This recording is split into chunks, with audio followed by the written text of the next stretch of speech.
Comrade জ্যোতি বসুর আত্মকথা জনগণের সঙ্গে, দ্বিতীয় খণ্ড, ভূমিকা।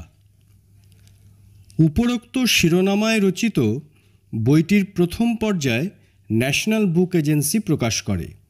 প্রথম সংস্করণটি অল্প সময়ের মধ্যেই নিঃশেষ হয়ে যায়। এনবিএ প্রথম পর্যায়ের যে দ্বিতীয় সংস্করণ প্রকাশ করে তাও নিঃশেষ হয়ে গেছে। জ্যোতি বসু রচিত প্রথম পর্যায়ের বইয়ে তাঁর রাজনৈতিক স্মৃতিকথা 1954 সালের ফেব্রুয়ারি মাস পর্যন্ত দেওয়া হয়েছে। পাঠকদের অনুরোধ, পরবর্তী বছরগুলিতে বিভিন্ন গণতান্ত্রিক ও গণ আন্দোলন, শ্রমিক, কৃষক এবং মেহনতি মানুষের অন্যান্য অংশের বিভিন্ন বহুমুখী আন্দোলনে জ্যোতি বসু কীভাবে অংশগ্রহণ করেছিলেন তার বিবরণ দিয়ে জনগণের সঙ্গে বইয়ের দ্বিতীয় পর্যায়ে প্রকাশ করা হোক। পাঠক সমাজের দাবি ও অনুরোধকে যথাযথ মর্যাদা দিয়ে জ্যোতি বসু রচিত জনগণের সঙ্গে বইয়ের দ্বিতীয় পর্যায়ে ধারাবাহিকভাবে গণশক্তি পত্রিকায় টানা 1.5 বছর ধরে প্রকাশিত হয়েছে। গণশক্তিতে প্রকাশের সময় পাঠকদের মধ্যে বিশেষ উৎসাহ লক্ষ্য করা যায়। তার সঙ্গে সাযুজ্য রেখে এবং পরবর্তীকালে বহু জনের অনুরোধ মেনে নিয়ে এই লেখাগুলি বই আকারে প্রকাশ করা হলো। জ্যোতি বসুর বইয়ের প্রথম পর্যায়ের প্রথম সংস্করণ প্রয়াত পার্টি নেতা কমরেড সরোজ মুখার্জির ভূমিকা সহ প্রকাশিত হয়েছিল।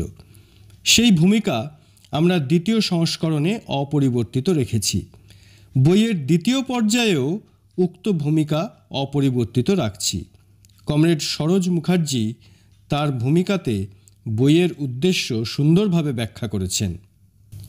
তার অর্থাৎ জ্যোতি বসুর লেখাগুলির মধ্যে দিয়ে বিশেষভাবে স্বচ্ছ হয়ে ফুটেছে কিভাবে একজন ব্যারিস্টার ব্যক্তিগত জীবনের স্বাচ্ছন্দ্যের কথা উপেক্ষা করে কমিউনিস্ট পার্টির কর্মতৎপরতার সঙ্গে নিজেকে মিশিয়ে দিতে সক্ষম হয়েছিলেন। মার্ক্সবাদের জ্ঞান ও আদর্শের প্রতি নিষ্ঠা কত গভীর হলে একজন মধ্যবিত্ত ঘরের যুবক বাড়ি ঘর সংসার সম্পর্কে নিষ্পৃহ থেকে সব সময়ের কমিউনিস্ট কর্মী হিসাবে কাজ করতে পারেন তা জ্যোতি বসুর কর্মজীবনের কাহিনীর মধ্যে পরিস্ফুট। পার্টির নির্দেশ পালন করে কিভাবে ধীরে ধীরে নিজেকে শ্রমিক নেতা হিসেবে এবং পরবর্তী যুগে একজন জননেতা হিসেবে গড়ে তুলতে সক্ষম হয়েছেন তাও তার লেখার মধ্যে পরিস্ফুট হয়েছে। অবশ্য তার রাজনৈতিক কর্মজীবনের একটি অতি ক্ষুদ্র অংশই লেখাগুলিতে ধরা দিয়েছে। তথাপি এই লেখাগুলির ভেতর থেকে তরুণ কর্মীরাই শুধু নয়, সাধারণ পাঠক পাঠিকারাও অনেক কিছু জানতে পারবেন। আমরা আশা করি জ্যোতি বসুর লেখা এই পুস্তক জনগণের সঙ্গে পাঠ করে জনসাধারণ খুবই উপকৃত হবেন এবং কমিউনিস্ট পার্টির আন্দোলন সম্পর্কে অনেক কিছু জানতে পারবেন।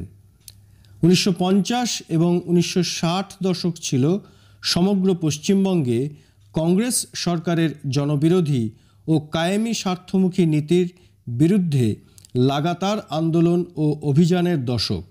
সাম্রাজ্যবাদী চক্রান্তের বিরুদ্ধে সমগ্র পশ্চিমবঙ্গে তথা সমগ্র দেশে ব্যাপক আন্দোলনের দশক।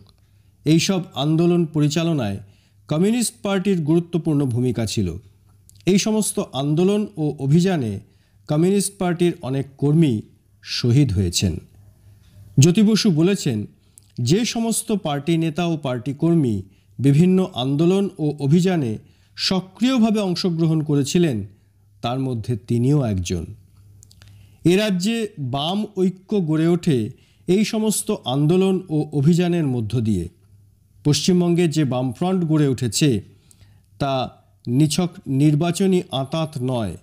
এই ফ্রন্ট গড়ে উঠেছে 2 দশকের সংগ্রাম, আন্দোলন এবং অভিযানের মধ্য দিয়ে।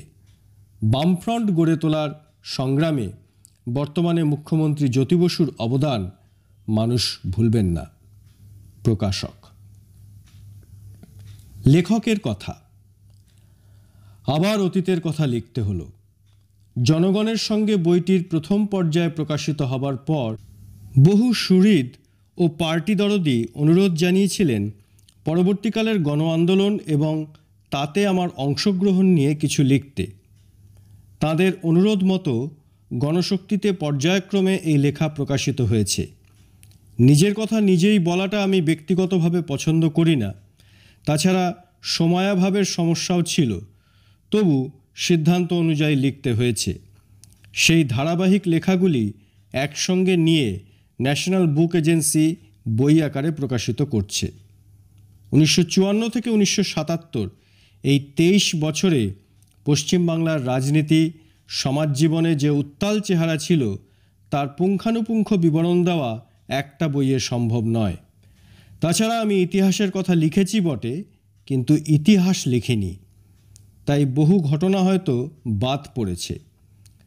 তবে বহু অত্যাচার, সন্ত্রাস, আক্রমণের মোকাবিলা করে এই রাজ্যের জনগণের নিজেদের অধিকার প্রতিষ্ঠার ধারাবাহিক গৌরবোজ্জ্বল সংগ্রাম এবং রাজ্যে বামপন্থী ঐক্য গড়ে ওঠা এর একটা রূপরেখা দিতে চেষ্টা করেছি।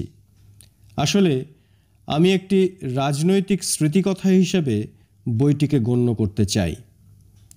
এই লেখার জন্য মূলত নির্ভর করেছি আমার স্মৃতি, স্বাধীনতা পত্রিকা, পরবর্তীকালে সান্ধ্য গণশক্তি পত্রিকা, বিধানসভা বিতর্ক রিপোর্ট এবং আমাদের পার্টি কর্তৃক প্রকাশিত বিভিন্ন দলিলের তথ্যাদি সংগ্রহ ও সম্পাদনায় সর্বতোভাবে সাহায্য করেছেন দীনেশ রায় এবং অর্ণব রায়।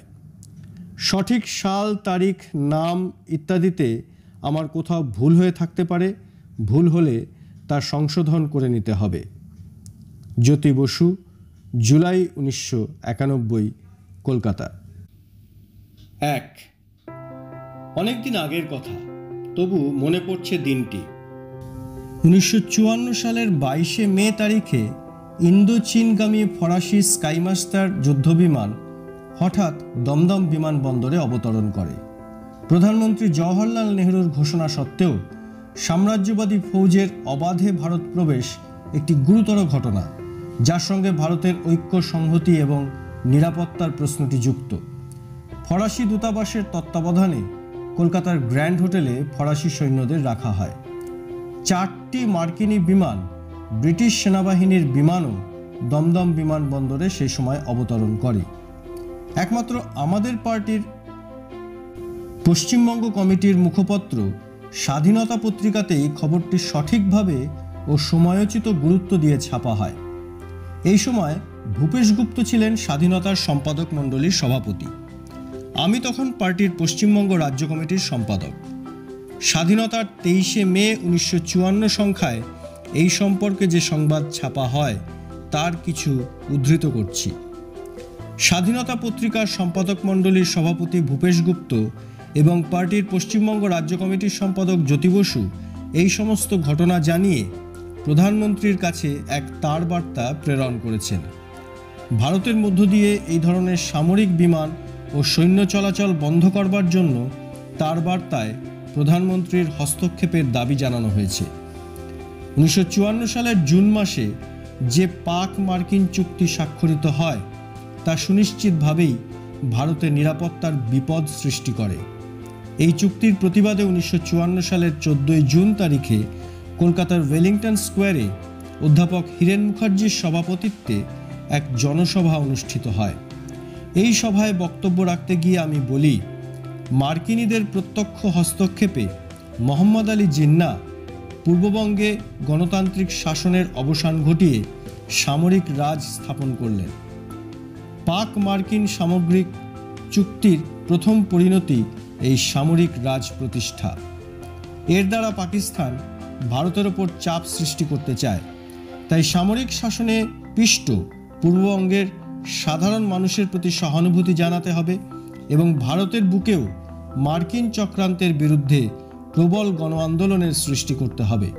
আমি আশা করি পূর্ববঙ্গের সাধারণ গণতন্ত্রপ্রিয় মানুষকে দীর্ঘকাল পরাজিত রাখা যাবে না। এখানে উল্লেখ করা প্রয়োজন যে 1954 সালের 6 জুলাই তারিখে পূর্ববঙ্গের সামরিক সরকার পূর্ব পাকিস্তানের কমিউনিস্ট পার্টিকে বেআইনি ঘোষণা করে। 1954 সালের 25 জুলাই সমগ্র পশ্চিম পাকিস্তানেই কমিউনিস্ট পার্টি বেআইনি ঘোষিত হয়। লাহোর, পেশোয়ার, রাওয়ালপিন্ডি প্রভৃতি স্থানে ব্যাপক ধরপাকড় শুরু হয়। 1954 সালের একটি উল্লেখযোগ্য ঘটনা হল চীনের প্রধানমন্ত্রী চৌ এন লাইয়ের শুভেচ্ছা ভারত সফর। চৌ এন লাইকে দিল্লিতে উষ্ণ সংবর্ধনা জানানো হয়। 28 জুন 1954 তারিখে ওয়েলিংটন স্কোয়ারে কমিউনিস্ট পার্টির উদ্যোগে অনুষ্ঠিত এক জনসভা থেকে নয়াদিল্লিতে চীন ও ভারতের প্রধানমন্ত্রীর ঐতিহাসিক আলোচনার প্রতি শুভেচ্ছা জ্ঞাপন করা হয়। আমি ছাড়াও এই সভায় বক্তব্য রাখেন হীরেন মুখার্জি, ভূপেশ গুপ্ত প্রমুখ নেতৃবর্গ।